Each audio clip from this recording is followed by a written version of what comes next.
All right, welcome back. We are joined now live by U.S. Senator Ron Wyden of Oregon. Welcome back, good sir, and thank you so much for joining us once again. Yes, thanks for having me. It's always great to have you here. Let's get right to something that really strikes Oregon hard. President Trump this last week saying he's going to sign an executive order or threatening to sign one that would eliminate mail-in ballots, something we've been doing for almost 40 years here in Oregon. Well, it is a preposterous thought, but he got it from Vladimir Putin, of all people, and how it is that he's relying on Vladimir Putin for advice about democracy kind of takes your breath away. And they're just factually wrong. I'm the first senator elected by mail. The second was Gordon Smith, a Democrat. And Dennis Richardson, our former late conservative Secretary of State, basically told Donald Trump he was a big conservative and Trump was wrong about vote by mail.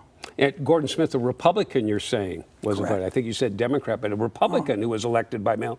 You're the first Democrat senator, then he's elected as a Republican senator by mail. And the reality is, at this particular time, people really want to be an informed voter. And my sense is when you get that voter's pamphlet and you've got close to a couple of weeks to go through the issues, that's how you can really make a difference in our democracy. Can an executive order eliminate that? I thought states were in charge of their own voting. The reality is they are. And what Donald Trump is trying to do is play to his far-right base. They've often said when they can't win an election, the problem is vote by mail. But we've had Democrats win, we've had Republicans win, we've had people all across the political spectrum say that this is a good thing for democracy. All right. I want to ask about something else. So you heard ICE Director Tom Homan did pay a visit to Portland, a quiet one, the day before yesterday on Wednesday. Adding to this, just yesterday, Donald Trump Jr. saying about Portland in a TV interview on the show Newsmax. Here's what he said when he's talking about the federal takeover of D.C. policing. Quote, maybe we should roll out the tour to Portland, Seattle, the other what we'd call crap hole cities of the country. Are you concerned, first of all, that Portland may be the next target, but also a little more context that he went on to say he blamed Democrats for saying that, basically, the description of the cities. Well, once again, you're getting a Trump fable. For example, when you land at our airport, you are landing at the best airport in the United States. We have, for example, it's a hot day, we've got pools in the parks. You can go for a shady walk through the forest. And I will tell you, I just came from Baskin-Robbins in Hollywood. The place was mobbed. There were people everywhere. So it's a thriving community. We're a community that's good for families, good for people, and certainly we deserve high praise rather than those kinds of comments. Redistricting, Texas starts a redistricting war now, California reciprocating. Where are we at on this whole redistricting? Because I hear from both Democrats and Republicans, they don't like it. But somehow it seems like we're now in a redistricting war.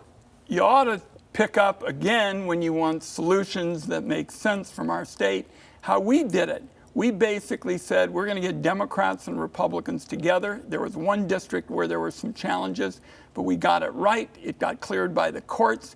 And really, reapportionment is about two things. It's about math and it's about fairness. And Oregon got it right. We didn't have any issues that were legal problems, and another example of getting it right in government.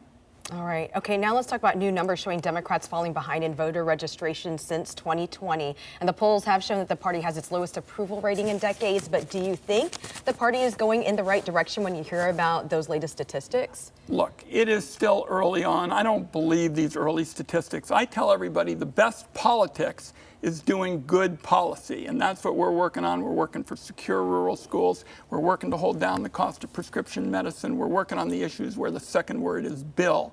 And I think those kinds of issues, when you talk about them, and particularly taking on the president's tariffs, which raise the cost for small businesses and individuals, those are the issues that when the real polls, count in 2026, we're going to do just fine. Okay, everyone thinks that all you do is talk to Democrats in Washington, D.C., but you're friendly with Republican colleagues as well. What is everyone saying about the big, beautiful bill when it comes to Medicaid cuts and other cuts? Jeff, I have had town meetings all over the state in the last couple of weeks, overwhelmingly in rural Oregon, where Donald Trump got 70% of the vote or more. And what I say to citizens, I say to Democrats, go out and talk to people who don't necessarily agree with you. And when you do, you will find lots of support for our efforts to hold back this flawed Trump bill on Medicaid. This is going to cause costs to go up, not just for people on Medicaid, but for everybody. And you're going to see it in your premiums this fall. Well, whether you're a Democrat or Republican, it just seems like every poll shows like close to 70% of people are against this big, beautiful bill.